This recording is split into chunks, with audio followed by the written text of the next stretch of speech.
Congress party నుంచి గౌరీ సతీష్ గారు join అయ్యారు. సతీష్ గారు నమస్తే. ఆడియో క్లియర్ గా ఉందా మీకు? Good morning. Very clear. Satish గారు, మొత్తం అందరూ చేసినటువంటి విమర్శలు అనుకుంటారా, సూచనలు అనుకుంటారా? మీరు మన ప్యానల్లో ఉన్న వాళ్ళు చూశారు. ఏంటి అంతిమంగా ఓవరాల్ గా చూసుకుంటే అసలు విషయాన్ని పక్కన పెట్టి అధికార పార్టీ కూడా రాజకీయం చేస్తుంది, రాజకీయం చేసి లబ్ధి పొందాలనుకుంటుంది. మొత్తం విమర్శలకి సమాధానాలు చెప్పలేక రాజకీయం మీదే ముఖ్యమంత్రితో సహా అందరూ డిపెండ్ అయ్యారు అనేది ప్రధాన విమర్శ. ఒప్పుకుంటారా? ముందుగా ప్యానెల్లో ఉన్నటువంటి అనలిస్ట్ డాక్టర్ జయరామ్ గారికి, భారతీయ జనతా పార్టీ నాయకులు మిత్రులు దత్తాత్రేయ గారికి, బీజేపీ నాయకురాలు స్వాతి గారికి, మీకు జీటీవీ ప్రేక్షకులందరూ కూడా నమస్కారం తెలియజేస్తూ, రాజకీయం చేయవలసినటువంటి అవసరం లేదు. ప్రాథమంగా బీఆర్ఎస్ పార్టీ 9.5 సంవత్సరాల అధికారంలో ఉన్నప్పుడు కాళేశ్వరంలో మేము తప్పిదం చేశాము అని చెప్పి ఈ తెలంగాణ ప్రజలకు క్షమాపణ చెప్పవలసినటువంటి వాళ్ళు దానికి వ్యతిరేకంగా తెలంగాణ మిగులు బడ్జెట్ తో ఏర్పడినటువంటి రాష్ట్రాన్ని ఆర్థిక దోపిడీ చేసినటువంటి ఘనత వాస్తవమా కాదా? ఒకవేళ ఇదే కాళేశ్వరాన్ని ప్రాపర్ గా లిఫ్ట్ ఇరిగేషన్ కాకుండా గ్రావిటీ ప్రకారం కనుక కడితే అప్పుడు ప్రపోజల్ చేసినటువంటి బాబాసాహెబ్ అంబేద్కర్ ప్రాణహిత చెవెళ్ల ప్రాజెక్టును రీజెడేషన్ పేరుతోటి 1600 కోట్లు ఖర్చు పెట్టిన తర్వాత కూడా దాన్ని మళ్లించిన ఘనత బీఆర్ఎస్ టీఆర్ఎస్ దా కాదా? ఆ విధంగా ఆ దాన్ని డైవర్ట్ చేస్తూ ఇక్కడ ఉమ్మడి రంగారెడ్డి గాని, మహబూబ్నగర్ గాని, నల్గొండ ప్రాంతాలను ఎడారి చేయాలనే ఉద్దేశంతో ఆ డైవర్ట్ చేశారా లేదా ఒక్కసారి వాస్తవాన్ని గ్రహించాలి. మరి రాజకీయం చేస్తున్నది ఎవరు? బీఆర్ఎస్ టీఆర్ఎస్ పార్టీ కాదా? తెలంగాణ సమాజానికి క్షమాపణ చెప్పి మేము చేయలేకపోయినాం, 9.5 సంవత్సరాలు ప్రాపర్ గా ఏదైతే మేడిగడ్డ గాని మిగతా 2 లిఫ్ట్ ప్రాజెక్టులు గాని మేము చేయలేకపోయినాం. లిఫ్ట్ చేయడం వల్ల దీనివల్ల ఎంత ప్రయోజనం అవుతుంది, ఎంత సాగుబడి అవుతుంది, దీనికి అయ్యే వ్యాయం ఎంత అనేది అనాలిసిస్ చేయలేకపోయినాం అని చెప్పాలి కదా. అది చెప్పకుండా మేము మాకు అవకాశం ఇస్తే మేము గడతామంటే 9.5 సంవత్సరాలు తెలంగాణ ప్రజలు మీకు అవకాశం ఇచ్చారు, అది మీ ఛాన్స్ కాదా? అదే నిర్మాణంలోనే లోపాలు లేకపోతే అవకాశం ఎందుకు వచ్చేది? కానీ ప్రజాప్రభుత్వం వచ్చిన తర్వాత దాని ఎన్డీఎస్ఏ రిపోర్ట్ ప్రకారం ఉన్నటువంటి ఏవైతే పిల్లర్స్ ఉన్నాయో వాటిని అన్నింటినీ కూడా ఎక్కడైతే డ్యామేజ్ జరిగిందో, సాయిల్ టెస్టింగ్ లేదో దాన్ని ఖచ్చితంగా టెస్ట్ చేసి ప్రాపర్ గా దాన్ని చేయాలనే ఉద్దేశంతో అక్కడ రిపేర్ పనులు జరుగుతా ఉన్నాయి. 2026 డిసెంబర్ వరకు దాన్ని కంప్లీట్ చేసి ఆయా ప్రాంతాల్లో ఉన్నటువంటి రైతులకు నీరు అందించాలని ప్రజాప్రభుత్వం కృతనిశ్చయంతో ఉంది. అది కాకుండా రాజకీయం చేస్తుంది ఎవరు? ప్రత్యక్షంగా చూస్తా ఉన్నాం కదా. మరి ఆర్థిక దోపిడీ జరిగిందా లేదా? ప్రపోజల్ ల్యాబ్స్ ఏవైతే ప్రొసీజర్ ల్యాబ్స్ అందులో ఉన్నాయా లేవా? ఇవన్నీ కదా ఎన్డీఎస్ఏ కూడా ఐడెంటిఫై చేసింది కదా. దాంతో పాటుగా ఏదైతే బీజేపీ వాళ్ళు చెప్తా ఉన్నారో మాకు సిబిఐకి ఇవ్వండి మేము తేల్చేస్తామని చెప్పినటువంటి వాళ్ళు సుమారు 10 నెలలు అవుతుంది. జీవోఎంఎస్ నెంబర్ 104 తర్వాత రాష్ట్ర ప్రభుత్వం అఫీషియల్ గా వారికి సరెండర్ చేయడం జరిగింది. అయినా ఇప్పటి వరకు ఒక్క అడుగు కూడా ముందు పడినటువంటి పరిస్థితి కదా.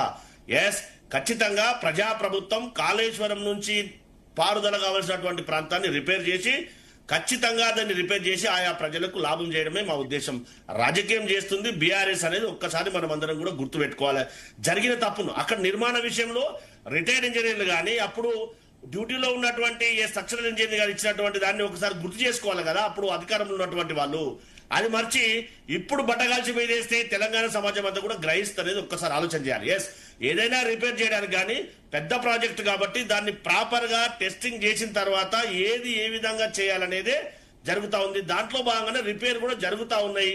దాన్ని ఖచ్చితంగా త్వరితగతిన కంప్లీట్ చేసి సమాజానికి నాణ్యమైనటువంటి నీటిని గాని నాణ్యత కలిగినటువంటి ప్రాజెక్ట్ నిర్మాణం చేయడానికి ప్రజాప్రభుత్వం గౌరవ ముఖ్యమంత్రి గారి సారథ్యంలో ఉన్నటువంటి ఈ కాంగ్రెస్ ప్రభుత్వం ప్రయత్నం చేస్తా ఉంది. అది అవునా కాదా? అంతేగాని రాజకీయం చేస్తుంది ఎవరు, అబద్ధాలు మాట్లాడుతుంది ఎవరు, నిజాన్ని ఒప్పుకోవాల్సిన బాధ్యత ఎవరి మీద ఉందో కూడా ఆలోచన చేయాలి కదా. అది చేయకుండా మాట్లాడమని సమంజసం కాదని మనం అందరం కూడా ఒకసారి ఆలోచన చేయాలి. సమస్యలు ప్రస్తావిస్తే మాటలు దాడి చేయడం, రక్తాలు పారించాలని కోరడం, దాని కౌంటర్ గా ఈ రోజు బీఆర్ఎస్ పార్టీ రక్తదాన శిబిరం ఏర్పాటు చేసింది. ముఖ్యమంత్రికి రక్త దాహం ఎక్కువైపోయిందని తీవ్ర వ్యాఖ్యలు చేస్తున్నారు. రక్తాభిషేకం చేస్తామని చెప్తున్నారు, రక్తాన్ని పంపిస్తామని చెప్తున్నారు. ఏం చెప్తారు ఆ కామెంట్స్ మీద? రక్తాన్ని దారవేయవలసిన అవసరం లేదు. ఫస్ట్ మనం మనుషులం, రాజకీయాన్ని రాజకీయంగా అనుకోవాలి కానీ రక్తాన్ని చెప్పవలసినటువంటి అవసరం లేదు. అక్కడ ఉన్నటువంటి పరిస్థితుల దృష్ట్యా గౌరవ ముఖ్యమంత్రి గారు మాట్లాడినటువంటి మాట, వాళ్ళు చేస్తున్నటువంటి ఏవైతే మాటలు ఉన్నాయో అబద్ధాన్ని నిజం చేయాలని ప్రయత్నం చేయడం అనేది తప్పు అనే ఉద్దేశంతో వారు ప్రస్తావించారు. అంతే తప్పితే వారు వాస్తవంగా ఇందాక ప్రస్తావించినట్టుగా కాళేశ్వరాన్ని మేము మేడిపండ అయి ఉన్నది, మేము దీన్ని ప్రాపర్ గా చేయలేకపోయినా అప్పుడున్నటువంటి ఇంజనీర్ల యొక్క సలహాను కూడా మేము ఒప్పుకోలేదు. ఎంఏ తెలుగులో ఫిజిక్స్ అయినటువంటి పెద్దల ఆశయాల ప్రకారం మేము నిర్మాణం చేసామని చెప్పాలి కదా. అది చెప్పకుండా మీరు ఇప్పుడు దీన్ని ఎత్తేస్తే ఈ 44 గ్రామాలు నష్టం జరగదు అని చెప్పి అబద్ధాన్ని చెప్పే ప్రయత్నం చేయడం అనేది ఎంతవరకు సమంజసమో ఒక్కసారి మనం కూడా ఆలోచన చేయాలి కదా. ఎస్, నిర్మాణ లోపం ఉందా లేదా? నిర్మాణ లోపం లేకపోతే ఇంత డిస్కషన్ ఎందుకు వస్తుంది? మీకు కాంగ్రెస్ ప్రభుత్వం కట్టినటువంటి గతంలో ఉన్నటువంటి ప్రాజెక్ట్ ఇట్లాంటి చర్చలు వచ్చినాయా? దేశంలో ఇక్కడ ఇంత పెద్ద చర్చ జరిగిందా? 1,02,000 కోట్ల రూపాయలు ఆర్థిక దాహాన్ని తీర్చుకున్నటువంటి వాళ్ళు మాట్లాడమంటే ఒక్కసారి మనం కూడా ఆలోచన చేయాలి కదా. రైట్ దత్తాత్రేయ గారు. శివ గారు, ఇక్కడ ప్రధానంగా మనం చర్చించాల్సింది కాళేశ్వరం ప్రాజెక్టు యొక్క పుట్టుక.